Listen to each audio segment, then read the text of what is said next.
Halo guys, di video ini kita mau bahas berita-berita paling penting dan trending dan menarik perhatian, setidaknya menurut channel anak startup, terkait perkembangan atau seputar startup di Indonesia sepanjang 2020. Jadi kita membuat seperti kaleidoskop begitu ya, kaleidoskop 2020 untuk startup di Indonesia.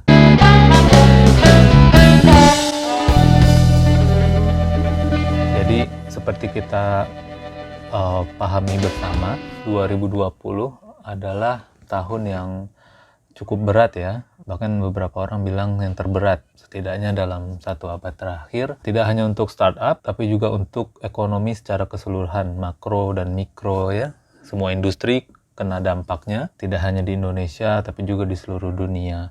Biang keroknya sudah pasti COVID-19 ya. Pandemi coronavirus disease 19 atau COVID-19 ini telah memukul banyak sektor karena orang dibatasi pergerakannya, tidak boleh keluar, tidak boleh melakukan kegiatan yang biasa dilakukan di waktu normal, dengan sendirinya memukul perekonomian. Tapi kalau kita lihat berita-berita yang berkembang di 2020, ternyata banyak loh startup atau perusahaan atau bisnis yang justru mendapatkan opportunity ya dari perkembangan pandemi tersebut ya.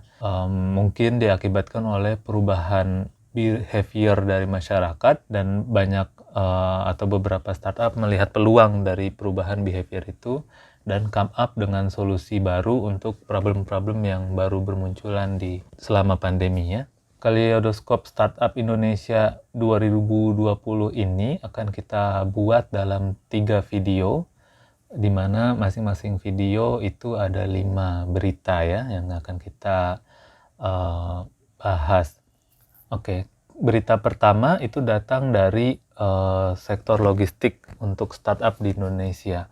Ya, kebangkitan startup logistik, di mana banyak startup logistik justru melihat peluang ya. Jadi di awal tahun sebenarnya Indonesia sedang mengalami perkembangan e-commerce yang semakin masif ya.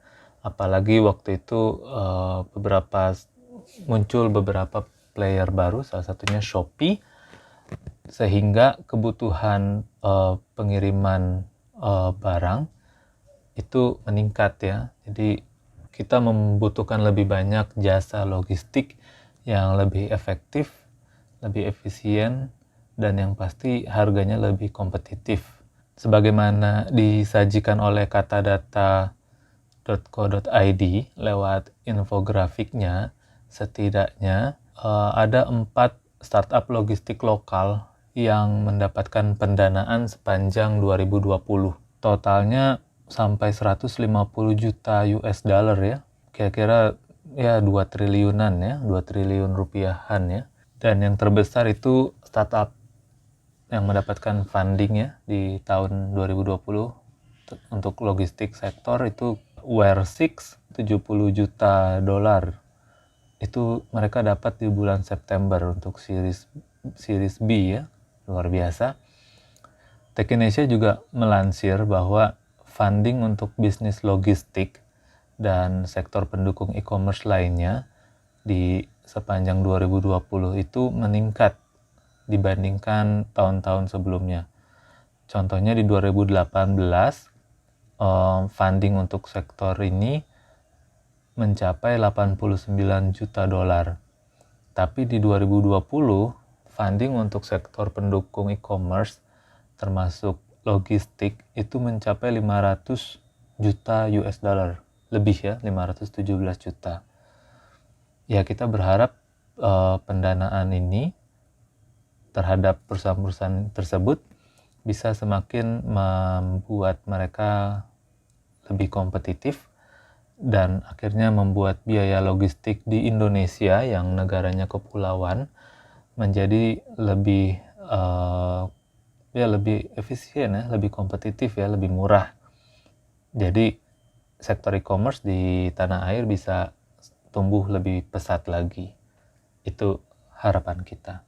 Berita kedua ini datang dari JD.id ya, jadi masih terkait e-commerce, di mana di 2020 itu JD.id menjadi unicorn ke-6 di Indonesia, seperti dilansir oleh dailysocial.id.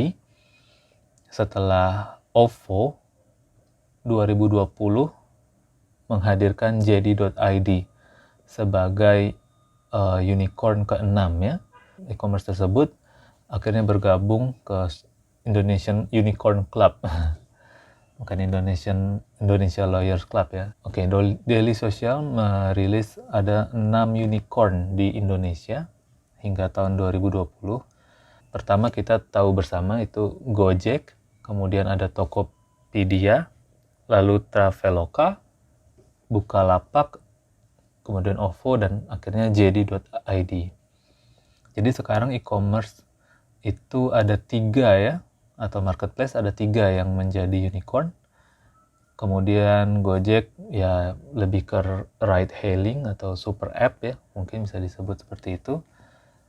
Ada Traveloka di travel, dan ada e-wallet ya, OVO, yang mungkin lebih ke fintech ya. Jadi lumayan merata sektor yang di cover oleh unicorn kita ya di tanah air. Dan cukup membanggakan ya, karena seperti dilansir oleh siapa nih ya? Kita coba lihat. Oke, seperti dilansir oleh The Lowdown.momentum.asia.com, dari 12 sampai 13 unicorn di Southeast Asia, setengahnya itu dari Indonesia, men. Wajar sih memang, karena Indonesia is the largest market di region ya, di Asia Tenggara ya. But still kita bangga ya. Ya, kita penyumbang terbesar lah untuk unicorn di Asia Tenggara. Berita ketiga itu datang dari EduTech ya, Education Technology. Ini mungkin kebangkitan buat EduTech di tanah air, karena pandemi telah memaksa ya siswa-siswi di Indonesia untuk belajar online ya, secara daring ya. Hal ini menjadi kesempatan ya buat platform education secara online untuk memfasilitasi mereka, seperti ada Ruang Guru, Heruka Edu, dan lain-lain. Namun ya kita juga melihat platform besar seperti Google Classroom ya, itu juga banyak jadi pilihan sekolah-sekolah. Tapi di Indonesia bagi EduTech, mereka tidak hanya mendapatkan peluang dari sektor pendidikan formal seperti itu ya, mereka juga mendapatkan peluang berkat pandemi ini dari proyek Kartu Prakerja. Jadi pemerintah menyelenggarakan pelatihan kerja secara online lewat program Kartu Prakerja yang diikuti oleh Heruka Edu lewat vertikal baru mereka, Pintaria, dan juga Ruang Guru lewat Skill Academy. Ini seperti dilansir oleh Techinesia ya. Berita keempat kurang mengenakkan ya. Jadi keterlibatan startup tadi di program pemerintah atau posisi pemerintah yang lain itu menimbulkan pro kontra. Jadi dianggap oleh publik ada semacam konflik kepentingan ya, jika founder startup atau startup terlibat dalam program-program pemerintah atau foundernya menempati posisi-posisi di pemerintahan. Dan mungkin karena tekanan publik tersebut, sampai-sampai founder dan CEO Ruang Guru, Belva ya kalau nggak salah, itu yang mereka berpartisipasi kan di Kartu Prakerja. Nah, foundernya Belva mengundurkan diri dari posisi dia sebagai staf khusus presiden ya, biasa disebut staf sus milenial Presiden Jokowi. Ini seperti dilansir oleh cnnindonesia.com ya, di mana founder startup mundur dari staf sus milenial. Ini juga menimpa founder startup lain ya, yang juga jadi staf sus milenial sebelumnya ya, namanya Andi Taufan ya. Dia CEO, founder juga dari Amarta ya. Karena dianggap ada isu konflik kepentingan, dia juga mengundurkan diri waktu itu. Itu seperti dilansir katadata.co.id. Berita kelima itu terkait dengan masih tidak mengenakan, terkait dengan banyak startup tutup nih karena pandemi COVID-19 ya. Ya, banyak yang gulung tikar ya imbas pandemi tersebut, seperti dilansir katadata.co.id. Beberapa disebut ada Sorabel, Etsy, Stoko, Hook, dan Airy Rooms. Ya, seperti kita ketahui bersama, sangat berat pandemi ini. Banyak startup yang terdampak, yang bahkan sampai harus menghentikan operationnya di Indonesia setidaknya ya.